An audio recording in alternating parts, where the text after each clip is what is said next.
बिस्मिल्लाहिर्रहमानिर्रहीम। आप देख रहे हैं मीडिया पॉइंट 071। भारत में एक ही बिल्डिंग में रहने वाले लोगों को दो अलग अलग यूसीज में और दो अलग अलग वार्ड्स में तकसीम कर दिया गया। एक ही गली में रहने वाले लोग, दाएं और बाएं रहने वाले लोगों को अलग अलग यूसीज और अलग अलग वार्ड्स में बाज़ जगह तकसीम कर दिया गया।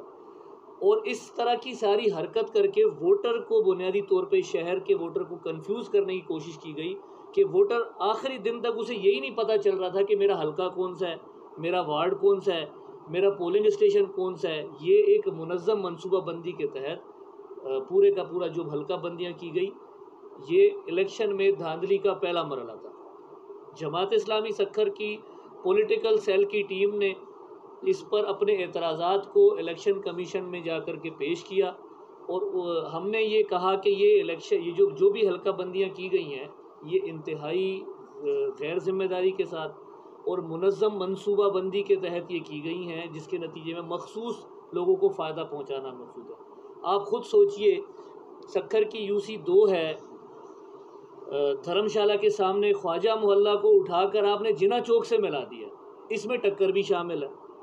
एक अजीब व गरीब ऐसी यूसी है कि जिसको समझने में हमारा दिमाग जिससे कासिर है, यानी वो उम्मीदवारों के लिए इतना मुश्किल था, तो आप समझ लें कि वोटर के लिए क्या कैफियत होगी। टक्कर को बीच में से काट कर एक तरफ से यूसी 2 बना दी गई, उसके दूसरी तरफ से काट के यूसी 3 बना दी गई और बीच में से टक्कर को काट कर यूसी 4 ले जाके ये शाह टाउन में जोड़ दिया।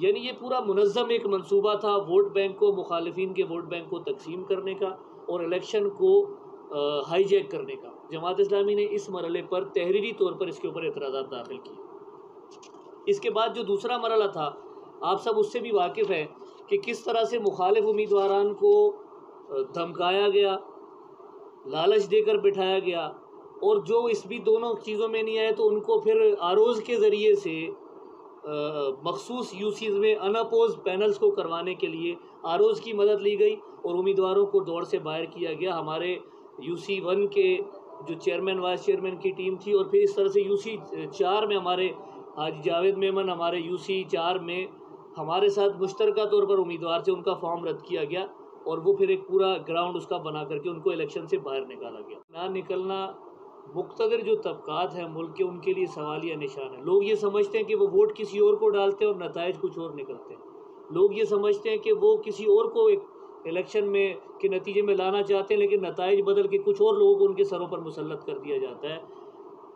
अगर इस निज़ाम को दुरुस्त नहीं किया जाएगा, अगर इलेक्शन के अमल को इस्लाहात करके ठीक नहीं किया जाएगा, तो उसके नतीजे में पाकिस्तान उस तबाही और उस खाना जंगी के मरहले पर पहुंचेगा। जब लोगों का एतमाद ख़त्म हो जाएगा इस पूरे प्रोसेस के ऊपर से, तो उसके नतीजे में फिर गली गली के अंदर फिर लोग खुद ही फैसले करेंगे और पूरे मुल्क के अंदर एक ऐसा मंजर देखने को मिलेगा।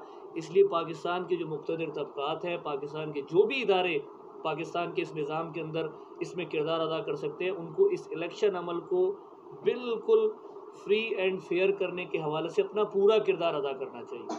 और इसके हवाले से अगर वो किरदार अदा नहीं करेंगे तो कुछ मुल्क दुश्मन क़ुव्वतों को इस निज़ाम के ख़िलाफ़ लोगों को उकसाने का, मुल्क के अंदर अनारकी फैलाने का, इंतशार फैलाने का कोशिश उसका मौका मिलेगा।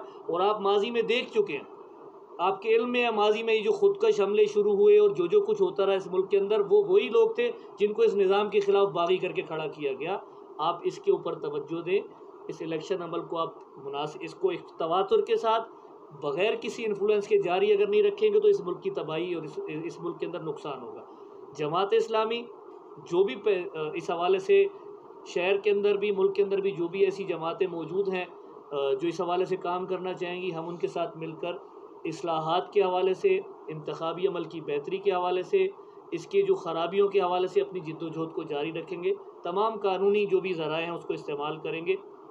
हम कानून की बालादस्ती पर यकीन रखते हैं, जो भी इसके लिए मुयस्सर ज़राए हम इस्तेमाल करेंगे। लेकिन इस मौके पर जो मुल्क को चलाने वाले, जो मुल्क के मामलात को संभालने वाले जो तबक़ात हैं, जो भी उसमें मौजूद है, उनकी ये ज़िम्मेदारी बनती है कि इस इलेक्शन अमल को फ्री और फेयर करने के हवाले से अपने किरदार को अदा करें, वरना इस मुल्क को बहुत शदीद नुकसान उठाना पड़ेगा।